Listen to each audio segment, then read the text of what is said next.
मी सुक्या बोंबलाची भाजी बनवते आहे। ते हे बोंबील बघा कसे सोलायचे ते। हे बोंबील आहेत, हे मी अर्धा तास पाण्यात भिजवत ठेवले होते।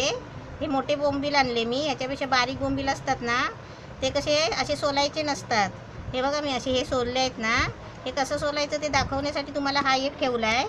कसं मग उशीर होतो ना म्हणून मी पहिले सोलून घेतले। हे असं त्याचं डोकं आहे, ते काटे लागतात हाताला, म्हणजे कसं हे हालूच काढायचं त्याचं डोकं असं, आणि असं त्याचं पोटाबिटाचं असं काढायचं। काटे म्हणजे त्याच्या आतमध्ये आता त्याच्यात एकच काटा निघेल, हे आजूबाजू असं सोलून काढायचं काटे त्याचे। हे बघा असे काटे असतात, हे असे काढायचे। ही शेपटी असते ती अशी तोडायची, आणि हे आहे ना हे सर्व असं साफ करून घ्यायचं। आणि यामध्ये काटा असतो, हा बघा मध्ये असा काटा असतो, हा मध्ये काटा आहे। मोठे बोंबील जाडे असलेत ना मग ते असं मध्ये काटा असतो, ते हा काटा काढायचा भिजत ठेवून। हे असे मोठे बोंबील मी का आणले मग तुम्हाला दाखवण्यासाठी। हे असे भिजत ठेवायचे अर्धा तास पहिले पाण्यामध्ये। मग त्याचा मधचा काटा आहे ना, असा मधचा काटा असा काढायचा, असा पूर्ण काढायचा। मी असेच हे सोलून ठेवले आहे, हे तुम्हाला एक दाखवण्यासाठी असं ठेवलं। मग याचे असे तुकडे करायचे, याचे मी तुकडे केले आहे, हे बघा।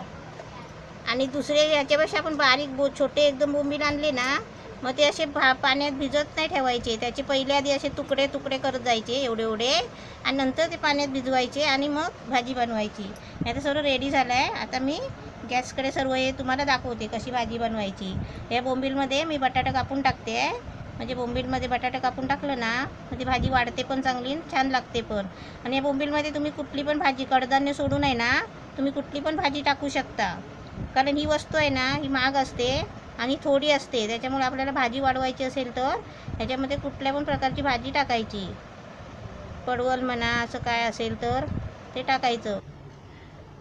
हे बोंबील आहेत ना हे मी असे स्वच्छ धुवून वगैरे सोलून घेतलेले आहे, ते काटे काढून घेतले आहेत। आता त्याच्यासाठी लागणारं साहित्य बघा। हे बोंबीलमध्ये मी हे बटाटा टाकणार आहे, हे 2 बटाटे घेतले आहेत। म्हणजे आपण तुम्ही किती पण 4 पण बटाटे टाकू शकता आणि एवढे बोंबील टाकू शकता।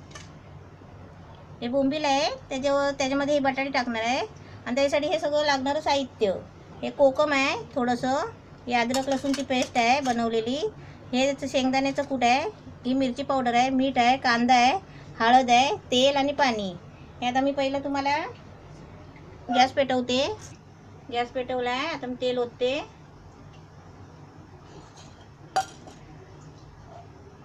त्याच्यामध्ये आम्ही पहिलं कांदा टाकते। या भाजीमध्ये आता बोंबील जवला वगैरे असेल ना तर त्याच्यामध्ये कांदा जास्त लागतो, म्हणजे ती भाजी वाढते।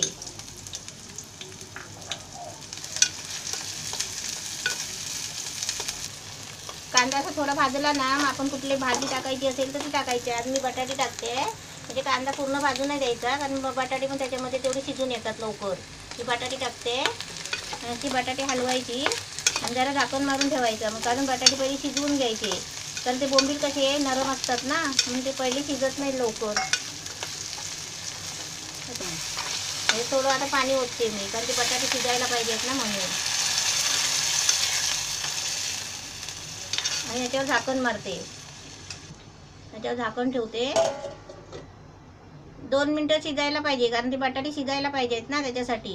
गॅस फास्ट ठेवायचा, हे असं कड यायला पाहिजे, बटाटे शिजलं का थोडं बघायचं। हे त्याच्यामध्ये मी तुम्हाला साहित्य दाखवलं नाही, ही अद्रक लसूणची पेस्ट आहे,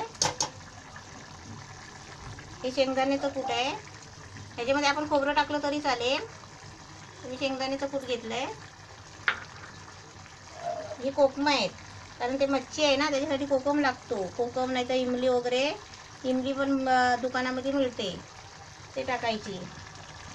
ही मिरची पावडर आहे, म्हणजे आपल्याला तिखट पाहिजे तेवढं टाकायचं, कारण जास्त तिखट नाही करायचं।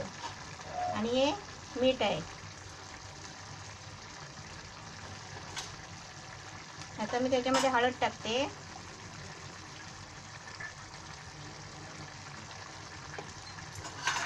आता हे शेवटला मी बोंबील टाकते।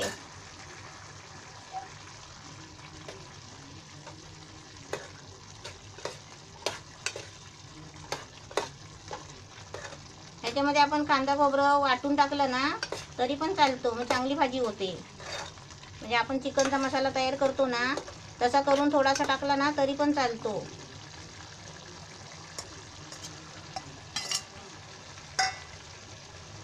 थोडं पाणी ओतते. तरी भाजी एकदम सुकी नाही करायची, ओलीच करायची, कारण ती भाकरी बरोबर चपाती बरोबर खायची असते त्याच्यासाठी.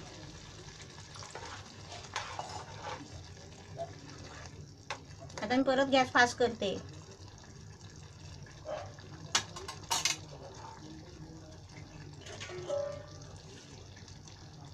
आणि झाकण ठेवते. जरा 2 मिनटं शिजायला पाहिजे. हे झाकण आहे ना, हे असं पालतं असं असं नाही ठेवायचं. असं म्हणजे कसं, मग खाली सगळं ते तिखट आहे ना, ते तेल बिल सगळं ते ताटाला इथे खाली लागणार. म्हणजे असं खोलगट भांडं घ्यायचं, वरचं ताट ठेवायला झाकण असं खोल ठेवायचं. म्हणजे ते फक्त वर वाफ लागणार आणि वाफेचं पाणी सुटणार. मी असं उलटं ठेवलं ना की इथे सगळं ते वर तिखट लागणार. मग असं खोल भांडं ठेवायचं वरती झाकण. कुठली पण तुम्ही भाजी बनवा, पण त्याच्यावर आहे ना हे असं खोल ताट ठेवायचं झाकण. म्हणजे आपली भाजी कशी आतल्यात वाफेने पण शिजते आणि वर तिखट तेल लागत नाही ताटाला. आता 2 मिनिटामध्ये भाजी होईल तयार. हे बोंबील आणि जवल्यामध्ये आहे ना, तुम्ही कुठली पण भाजी टाकू शकता. फक्त अशी पालकची भाजी सोडून आहे ना, तुम्ही कोणती पण भाजी, पडवल म्हणा, भोपळा म्हणा, असं कोणती पण भाजी अशी टाकू शकता कडधान्य सोडून. गॅस बंद करते. बघूया आता झालेलं आहे. झाकण काढून हे बघा, असं एकदम मस्त रेडी झालेलं आहे तयार. बोंबील आणि बटाट्याची फ्राय, सुक्या बोंबड्याची. ही सुक्या बोंबड्याची भाजी बटाटे टाकून केलेली आहे. तुम्ही भाकरीबरोबर, चपाती बरोबर, कशाबरोबर पण खाऊ शकता.